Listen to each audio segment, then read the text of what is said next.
Carl Gustav Jung était un psychiatre et psychanalyste suisse qui a fondé le domaine de la psychologie analytique. Il s'intéressait beaucoup au fonctionnement intérieur d'une personne, sa personnalité, ses désirs, ce qui est conscient pour elle et ce qui ne l'est pas. Il a appelé le centre de notre conscience l'ego, il régule tout ce dont nous sommes conscients et décide comment et sur quoi agir. Cependant, chacun possède également un grand nombre de traits et de parties de sa personnalité dont il est inconscient, cela inclut ce que Jung appelle l'ombre. Jung divise l'inconscient en deux couches, l'inconscience personnelle et l'inconscience collective. Le premier est tout ce qui fait partie de vous en tant qu'individu, mais dont vous n'avez pas conscience ou même que vous niez. Cela inclura des émotions, des désirs, des souvenirs, des sentiments cachés ou inconnus, etc. L'inconscient collectif englobe les sentiments, pensées et instincts inconscients que toutes les personnes en tant que groupe ont eu dans le passé. Ce sont des choses universellement héritées par les humains. Jung croyait que tous les êtres humains partagent certains traits ou affinités et peuvent être décrits comme des archétypes. Les archétypes faisaient partie de notre histoire collective bien avant Jung et on les retrouve couramment dans la mythologie, les contes de fées ou les récits religieux.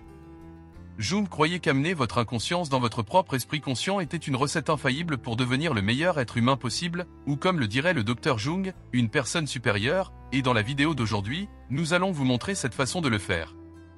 Devenir une personne supérieure, selon la philosophie de Carl Jung. Exprimez-vous de manière créative selon Jung, sans ce jeu avec la fantaisie, aucune œuvre créative n'aurait jamais vu le jour.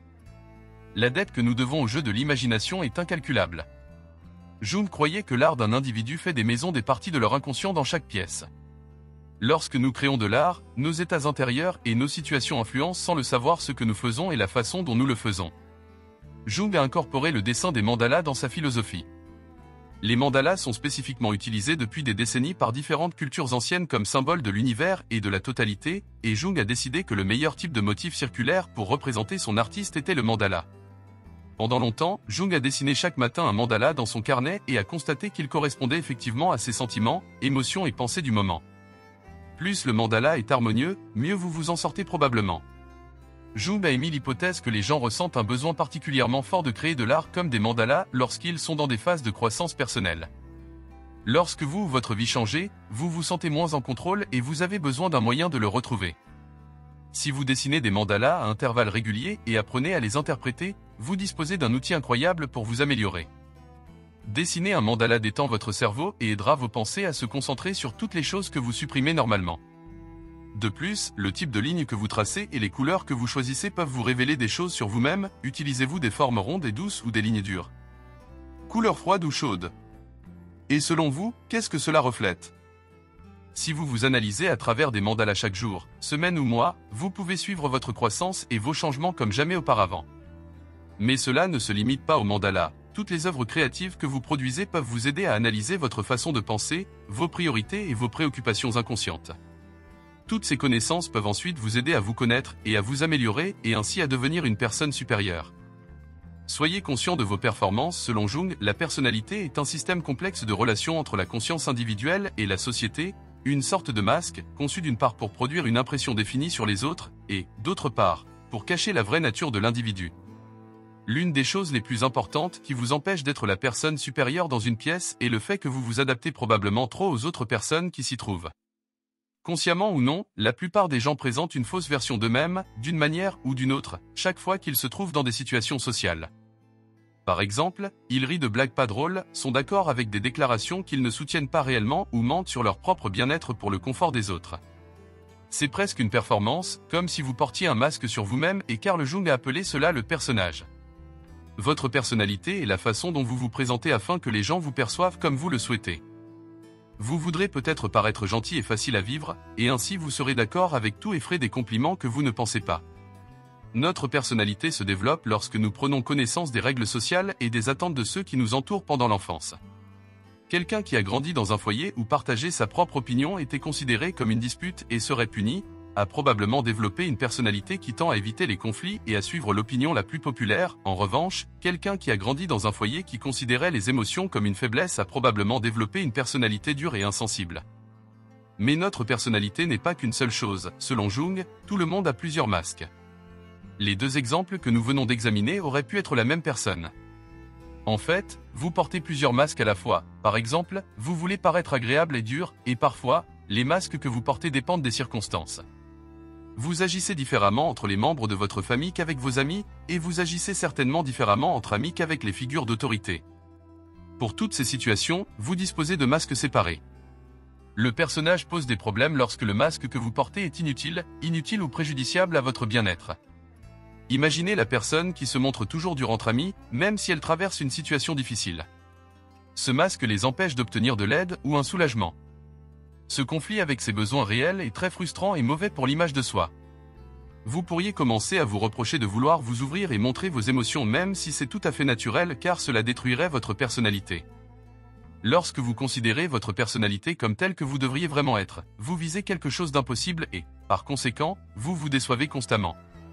Jung appelle cela une suridentification au personnage. Vous croyez que vous êtes votre personnalité et vous vous mettez en colère contre vous-même chaque fois que vous ne parvenez pas à répondre aux attentes de cette personnalité. Non seulement il s'agit d'une façon de vivre misérable, nuisible et inauthentique, mais quelqu'un qui s'identifie trop longtemps à sa personnalité pourrait accidentellement la détruire. Cela peut se produire sous la forme d'épuisement professionnel qui vous empêche d'agir plus longtemps et peuvent vous amener à vous isoler. Vous pourriez également perdre votre masque en plein milieu d'un spectacle, la personne dure se met soudain à pleurer devant ses amis, ou la personne agréable s'en prend à quelqu'un qui partage une opinion opposée. Cependant, Jung ne croyait pas non plus que nous devrions nous débarrasser complètement de nos masques. Au contraire, ils sont absolument nécessaires à notre existence sociale. Par exemple, ne pas montrer ses émotions devant son patron est probablement la meilleure solution, pleurer dans son bureau sera certainement considéré comme non professionnel, surtout si cela arrive souvent, et il n'est probablement pas préférable de partager des détails très personnels et intimes ou traumatisants sur votre vie sur le lieu de travail. De plus, être agréable peut vous aider si vous essayez de faire bonne impression à quelqu'un. Alors, comment conserver nos masques sans nous suridentifier à eux ni trop les utiliser ? En termes simples, au lieu de laisser le masque vous gouverner, vous devriez apprendre à gouverner le masque. Ce processus est connu sous le nom de restauration. Par restauration, Jung entend développer une personnalité flexible qui n'entre pas en collision avec son vrai soi, mais aide plutôt son véritable soi à naviguer dans la société. La personnalité restaurée doit être une personnalité dont on est conscient, et non une personnalité qui se manifeste inconsciemment ou qui est considérée comme votre vrai moi. Autrement dit, il faut savoir quand on met le masque et pourquoi. Au lieu de dissimuler automatiquement vos émotions, vous devriez vous demander au cas par cas, qu'est-ce qui me serait le plus bénéfique en ce moment ? Partager vos émotions avec des amis proches pourrait vous soulager, alors que le faire avec votre patron pourrait simplement être une mauvaise décision. En étant conscient de votre performance, vous pouvez choisir d'y intégrer votre véritable moi. Si votre véritable moi est parfois émotif et parfois désagréable, vous pouvez choisir quand le laisser sortir au lieu de le cacher entièrement. Les personnes supérieures savent exactement quand agir d'une certaine manière et vous le pourriez aussi. Cependant, afin d'intégrer votre moi authentique dans votre personnalité, vous devez apprendre à vous connaître. Identifiez votre côté obscur selon les mots de Jung, tout le monde porte une ombre, et moins elle s'incarne dans la vie consciente de l'individu, plus elle est noire et dense. L'une des parties les plus importantes de la philosophie de Jung est d'apprendre à connaître son moi ombre. Votre moi ombre se compose de toutes les parties de vous-même que vous considérez comme mauvaises, que vous rejetez et que vous réprimez. Cela peut inclure des problèmes de colère, des pensées sombres, des tendances honteuses et même des désirs sexuels. Dans de nombreux cas, l'ombre contient des traits ou des désirs qui sont rejetés par la société dans son ensemble, et on nous a appris très tôt à cacher ces parties de nous-mêmes. Vous niez leur existence et espérez qu'en faisant cela, vous les ferez disparaître. Cependant, cela ne fonctionne pas. Au lieu de cela, ces traits sont là, seront toujours là et montrent parfois leur vilaine tête quand on s'y attend le moins. Par exemple, quelqu'un qui est convaincu qu'il n'est jamais en colère et que la colère est une émotion négative, pourrait un jour ressentir une forte sensation de colère et n'avoir absolument aucun moyen d'empêcher une explosion massive. Pour vraiment savoir qui vous êtes, vous devez connaître votre ombre. Il faut prendre conscience de l'inconscient. Pour ce faire, vous devez régulièrement prendre du recul et analyser votre propre comportement, vos pensées et vos sentiments au quotidien. Cela pourrait se faire par le biais de la tenue d'un journal ou de la médiation. Pourquoi vous êtes-vous comporté comme vous l'avez fait ? Cela vous a-t-il semblé authentique ? Pourquoi ou pourquoi pas ? Quelle a été votre première envie ou instinct dans une certaine situation ? Il faut s'interroger comme on interroge quelqu'un d'autre. Par apprendre à connaître son moi ombre, Jung veut dire qu'il est important de prendre conscience du soi ombre, sans s'y identifier. Vous n'êtes pas obligé de vous considérer comme tous ces traits que vous essayez de ne pas montrer. Si votre ombre abrite la colère, vous n'êtes pas obligé de vous considérer comme une personne en colère. Au lieu de cela, reconnaissez simplement l'existence de ces choses. Réalisez et acceptez qu'ils sont à l'intérieur de vous. Et si, comme dans cet exemple, vous constatez que vous êtes au fond une personne en colère, vous devriez penser au moment où il pourrait réellement être utile de montrer cette colère au lieu de toujours la refouler. Quel est le bon moment pour porter le masque et quand est-il bon de le poser? Par exemple, se mettre en colère contre un passant qui vous a heurté semble inutile et malsain. Cependant, se mettre en colère contre un ami qui a annulé ses projets avec vous pour la 5e fois consécutive peut nécessiter un peu de colère de votre part pour qu'il réalise vraiment qu'il vous fait du mal. En d'autres termes, vous devez trouver des moyens d'intégrer tout ce que vous trouvez dans votre ombre à votre personnalité au lieu de l'ignorer. Votre ombre n'est pas là pour vous punir mais plutôt pour vous enseigner, et vos traits refoulés sont là pour rester. Ce n'est donc que si vous acceptez et adoptez vos qualités d'ombre que vous pourrez vous améliorer. La connaissance de soi et la capacité d'utiliser tous les aspects de vous-même sont ce que vous devez faire pour devenir une personne supérieure. 4. Apprenez à vous connaître. Pour citer Jung, que peut dire un homme de la femme, de son propre contraire? Dans la philosophie jungienne, si vous plongez plus profondément dans l'ombre, vous constaterez que vous abritez deux types de traits, masculin et féminin. Jung a appelé cette partie inconsciente de vous-même l'animus, qui est masculin, et anima, qui est féminin. Ces traits apparemment opposés et genrés que vous possédez sont appelés vos aspects contrasexuels. Jung croyait que si vous êtes une femme, vous avez très probablement une psyché masculine personnelle, ou animus, en vous, et, si vous êtes un homme, vous avez très probablement une psyché féminine personnelle intérieure, ou anima. L'anima et l'animus sont basés sur les termes grecs d'éros et de logo. Eros est associé à la créativité, à la passion, à la connexion et à la plénitude. Le logo est associé à la rationalité, à l'objectivité, au pouvoir et à l'action. Cependant, en raison des attentes standards de la société du XXe siècle, les hommes sont encouragés à supprimer leurs traits féminins, et vice-versa. Nous les cachons dans notre subconscient et nous comportons comme nous pensons être censés le faire. Bien sûr, il est évidemment absurde que littéralement la moitié de la population mondiale pense précisément d'une certaine manière avec un ensemble de valeurs, et que l'autre moitié pense tout à fait le contraire. Et cela devrait vous faire comprendre qu'en réalité, les traits de personnalité n'ont presque aucun rapport avec le sexe ou le genre. Parfois, les femmes suppriment leur anima, parfois les hommes répriment leur animus, mais nous avons tous un mélange merveilleux, désordonné et en constante évolution des deux. Le but ici n'est pas de vous convaincre que vous supprimez certains traits de genre, ou que cela est d'une manière ou d'une autre une chose négative, mais de regarder à l'intérieur et de vous demander comment ce mélange réside en vous en ce moment et comment il affecte la façon dont vous êtes. Ce que vous ressentez et comment vous interagissez avec le monde et les gens qui vous entourent. En réalité, tout le monde est contradictoire d'une manière ou d'une autre. Une personne peut à la fois valoriser la vérité et être un menteur, ou paraître extraverti mais se sentir introverti. Mais comme cela n'est pas communément reconnu, nous sommes souvent encouragés à adopter uniquement les traits attendus de notre identité de genre et à ignorer ou pire, à réprimander activement ceux qui pourraient les contredire. Nous réprimons. Pensez à un homme qui aime tricoter. Il est considéré comme un passe-temps créatif et féminin et n'est donc pas attendu d'un homme. Il voudra peut-être essayer de cacher ce passe-temps par peur des insultes et du ridicule, alors que cela pourrait être une merveilleuse compétence à acquérir et un moyen de se détendre. Un autre exemple est la croyance selon laquelle les femmes sont généralement meilleures en matière d'émotions que les hommes. À cause de cette idée, une femme peut se sentir obligée de parler de ses émotions tout le temps même si elle ne le veut pas, tandis qu'un homme peut être découragé de le faire même s'il le souhaite. Le déni de votre anima ou animus n'est pas seulement inutile, mais cela transformera vos traits en quelque chose de laid. Les hommes qui répriment leurs émotions pour être plus virils pourraient devenir froids et cruels, tandis que les femmes qui s'imposent dans certains rôles parce que la société dit qu'elles devraient, pourraient devenir amères et distantes. Il est donc important d'apprendre à reconnaître et à accepter votre anima et votre animus. Tout le monde a des traits contradictoires et peut vivre en équilibre, tout comme vos traits d'ombre négatifs. Pour analyser vos tendances masculines et féminines, vous pouvez observer les gens autour de vous et voir lesquels d'entre eux vous admirez ou auxquels vous pensez positivement, et sur lesquels vous portez un jugement. Alors, remettez-vous en question. Pourquoi ressentez-vous certaines choses à l'égard d'une personne et différentes à l'égard d'une autre?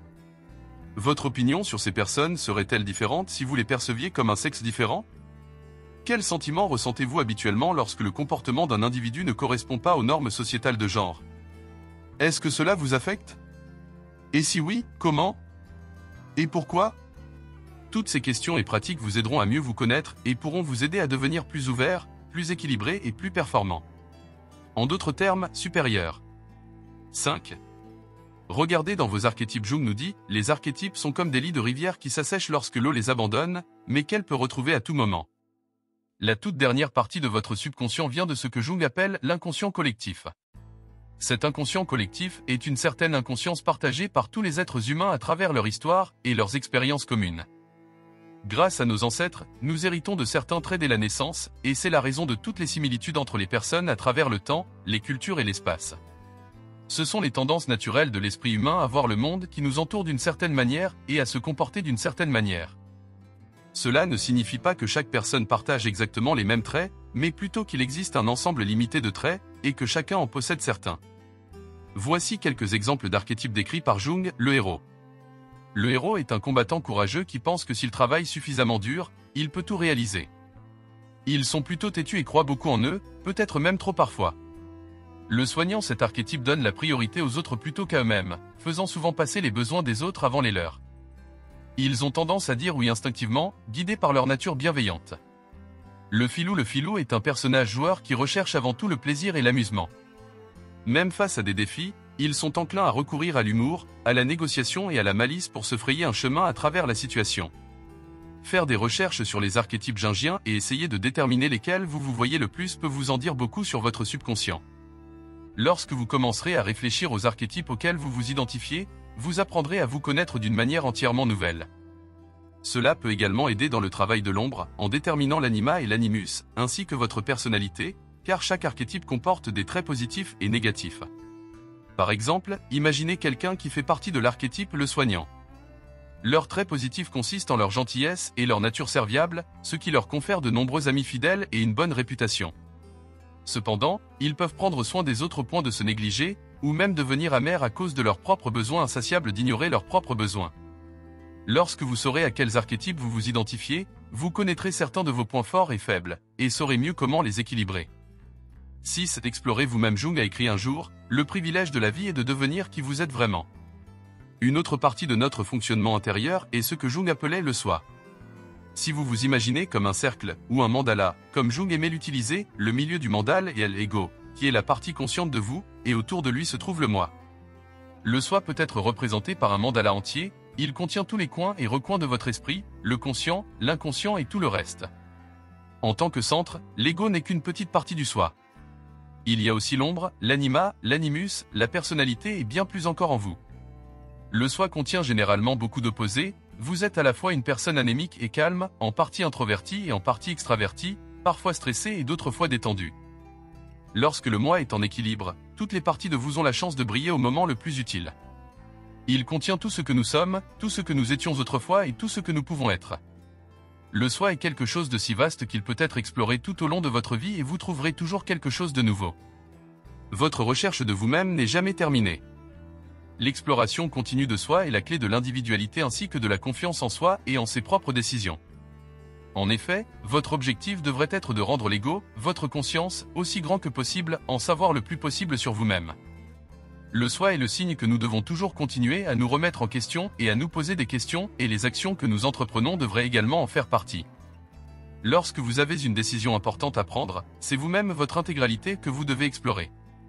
Il faut regarder à l'intérieur, pas à l'extérieur. Comme le disait Jung, qui regarde dehors rêve, qui regarde à l'intérieur, se réveille. Vous ne pouvez vivre la meilleure vie et devenir supérieur en tant que personne que si vous essayez toujours de continuer à vous explorer. Ce faisant, nous pouvons vraiment apprendre à nous connaître et à nous améliorer tout au long de notre vie. Cela se termine par le fait que nous sommes enfin libres d'explorer qui nous sommes vraiment en tant qu'individus, de trouver un équilibre et de devenir tout ce que nous voulons être. C'est seulement lorsque vous explorez librement votre soi que vous pouvez devenir qui vous êtes vraiment. 7. Trouvez votre sens. Dans notre dernière citation de Carl Jung pour cette vidéo, il dit « Le seul but de l'existence humaine est d'allumer une lumière dans les ténèbres du simple être ». Selon Jung, l'une des principales raisons du malheur et de l'incapacité de se sentir mieux en tant que personne, c'est quand on n'a rien en quoi croire. Sans religion, spiritualité, science ou philosophie, nos vies ne semblent pas seulement ennuyeuses, mais aussi très arbitrairement injustes. Ou en d'autres termes, sans espoir. Nous devons avoir certaines croyances pour trouver un sens à nos vies. Selon Jung, le sens vous donnera un but. Si votre vie a un sens, vous savez pourquoi vous vivez. Il doit donc y avoir une forme de religion, de spiritualité, une maxime philosophique, un principe scientifique ou autre chose en laquelle vous croyez vraiment. Alors, regardez à l'intérieur et pensez en vous-même, en quoi est-ce que je crois? Quelle croyance spirituelle ou religieuse, quels principes moraux, quelles valeurs? Comment agir au quotidien? Qu'est-ce que j'attends des autres? Vous pouvez écrire un journal sur ces questions ou méditer dessus. Trouver ce en quoi vous croyez vous donne le pouvoir de l'utiliser encore plus et de le transformer consciemment en la version la plus efficace possible. Cela vous aide à la fois à vous motiver et à voir plus dans la vie. Mais ne vous inquiétez pas. Rien de tout cela ne signifie que vous devez devenir religieux ou philosophe. Cela signifie simplement que vous ne devriez pas considérer la vie comme dénuée de sens. Trouvez un objectif à atteindre ou des idéaux à respecter. Toutes les personnes supérieures dans le monde savent consciemment selon quoi elles vivent et pourquoi. C'est leur façon de prendre le contrôle, et c'est ce qui les rend si supérieurs.